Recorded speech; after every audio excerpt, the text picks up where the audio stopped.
कमालपुर में सविता के 3 बेटे थे, जिसमें से सबसे छोटा बेटा था राहुल। घर में राहुल ही शादी के लिए कंवारा बचा था और सविता उसके लिए लड़की ढूंढ रही थी और तलाश खत्म होती है प्रिया नाम की लड़की पर। प्रिया दिखने में बेहद खूबसूरत थी, साथ ही दहेज में ढेर सारा सामान भी लाने वाली थी और इसी वजह से सविता प्रिया को बहुत प्यार करती थी। ऐसे ही समय बीतता है और एक दिन सविता अपनी बड़ी बहू शालिनी से कहती है, अरे ओ बहू, जल्दी से सारा काम कर ले, शाम को हमें प्रिया के लिए हार भी तो लेने जाना है और गहने भी तो देखने हैं। वो सब तो ठीक है सासू माँ, पर बस आप अपनी छोटी बहू के लिए ही शॉपिंग करेंगी क्या? अपनी बड़ी बहू को कुछ नहीं दिलाएगी? आखिर शादी तो हमारे देवर की भी है। हाँ, तू जाकर अपने पति से मांग, नहीं तो अपने बाप के घर से लेकर आ। हमने क्या पैसों का पेड़ उगा रखा है यहाँ?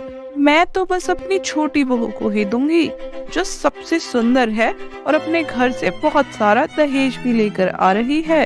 तूने मेरे लिए किया ही क्या है? हाँ, अच्छा जी, घर का सारा काम और आपकी सेवा हम करें और आप कह रही हैं कि हमने आपके लिए किया ही क्या है? बहू, शादी ब्याह का घर है, ऐसे समय बर्बाद करने से बेहतर है सारी तैयारियां अच्छे से कर ले। आज मुझे गहने बनवाने जाना है, फिर कल केटरिंग वाले के पास भी जाना है, बहुत काम है मुझे। और रही बात तुम्हारी, तो गंगू की दुकान से आर्टिफिशियल ज्वेलरी पहन लियो लेकर। वैसे भी आजकल असली नकली में कोई फर्क पता नहीं पड़ता, सब एक सा ही तो है। रहने दो सासू माँ, इस दिखावे की कोई जरूरत नहीं है। वैसे भी हमारे घर वालों ने हमें इतना तो देकर भेजा ही है कि हमें दिखावे की जरूरत ना पड़े। जरूरत नहीं है तो फिर मांग क्यों रही है? और मैं तो वैसे भी यही कह रही हूँ कि जो तुम्हारे पास है वही पहन लेना। चल अब देर ना कर, तैयार हो जा, सुनार की दुकान पर चलते हैं।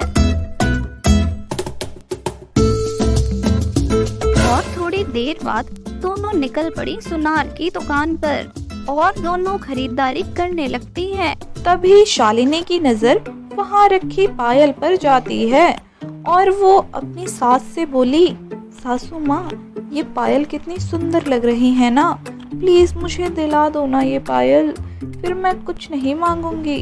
हाँ, चुप रह तू, जब देखो कुछ न कुछ मांगना शुरू कर देती है। मैं यहाँ सिर्फ अपनी नई बहू के लिए शॉपिंग करने आई हूँ, फालतू खर्चा नहीं करना मुझे। सासू माँ, एक पायल की जोड़ी ही तो मांग रही हूँ मैं, दिला दो ना, क्या चला जाएगा आपका? मैंने तुझे कितनी बार कहा है, चुपचाप खड़ी रह और मेरी हेल्प कर नई बहू के गहने लेने में। मैं तुझे यहाँ इसलिए लेकर आई हूँ और अगर तू मेरी ये मदद भी नहीं कर सकती तो तू यहाँ से चली जा, मैं अकेली ही खरीद लूंगी सब। बेचारी शालिनी अपनी सास की ऐसी बातें सुनकर चुपचाप खड़ी रहती है और शॉपिंग करके जब वो घर आई तो उसकी बीच की बहू बोली, सासू माँ, जब आप घर पर नहीं थी तब एक साड़ी बेचने वाला आया था और आपको पता है उसके पास बहुत सुंदर सुंदर साड़ियाँ थी। मैंने तो अपने लिए 4 और दीदी के लिए 2 साड़ी ले ली हैं। अरे वाह, ये तो इनाम देने वाला काम किया है तूने। मुझे तू ये बता, शादी तुम दोनों की है या फिर प्रिया की?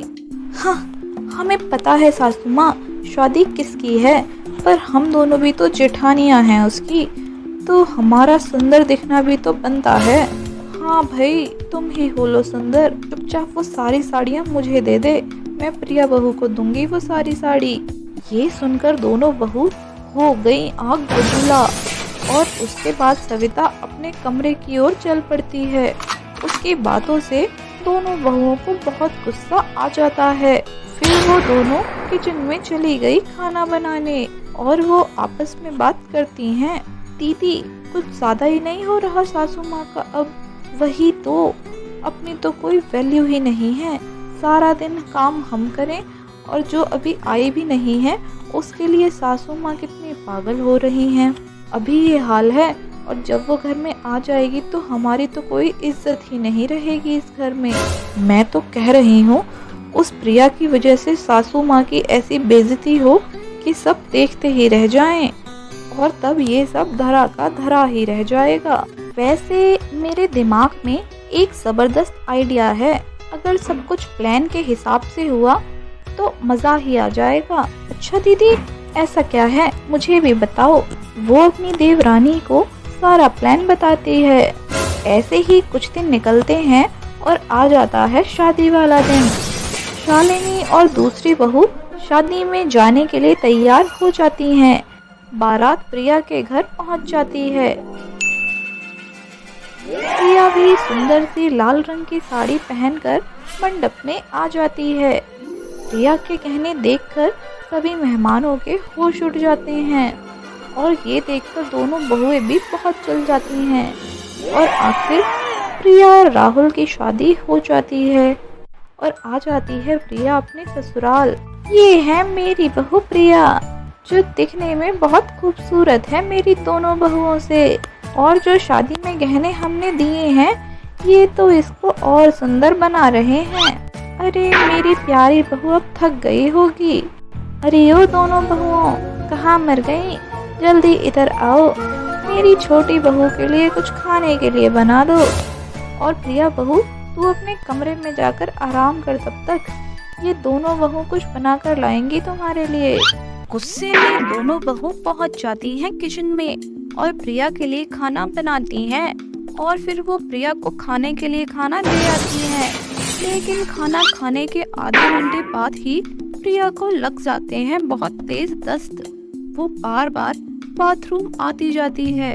शाम हो जाती है और सभी रिश्तेदार प्रिया की मुंह दिखाई के लिए आ जाते हैं, लेकिन उसकी इतनी ज्यादा खराब हालत होने के कारण वो नहीं बाहर जा पा रही थी। ये देखकर सविता बहुत गुस्सा होती है और वो प्रिया से जाकर कहती है, ये सब क्या है प्रिया? सब रिश्तेदार तेरा मुंह देखने के लिए नीचे इंतजार कर रहे हैं और तू है कि बाहर आने का नाम ही नहीं ले रही है। सासू माँ, मुझे माफ कर दो, लेकिन मैं बाहर नहीं आ सकती। लेकिन ऐसा क्या हुआ है बहू? सासू माँ, मेरी तबीयत बिल्कुल ठीक नहीं है।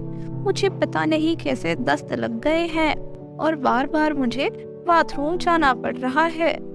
वहीं दूसरी तरफ प्रिया को परेशान होता देख दोनों बहू अपने कमरे में बैठकर बहुत खुश हो। वो दोनों प्रिया की हालत पर हंस रही होती हैं कि तभी उनकी सास उनकी सारी बातें सुन लेती है। तो ये सब तुम दोनों का किया धरा है? तुम दोनों को जरा भी शर्म नहीं आई ये सब करते हुए?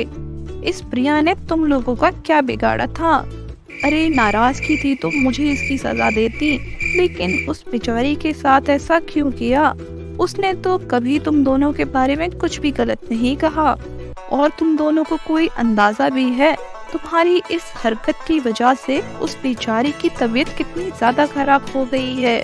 इसके बाद सविता प्रिया की मुंह दिखाई कुछ दिनों के लिए टाल देती है और वो डॉक्टर को बुलाकर प्रिया को दवाई दिलवाती है और हफ्ते भर बाद ही प्रिया पूरी तरह से ठीक हो जाती है और दोनों बहुओं को अपनी गलती का एहसास होने लगता है।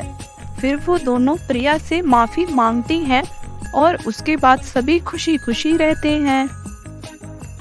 तो दोस्तों, कैसी लगी आपको हमारी आज की ये कहानी? अगर आपको ये कहानी अच्छी लगी तो जल्दी से इस वीडियो को लाइक करो और चैनल को सब्सक्राइब कर लो।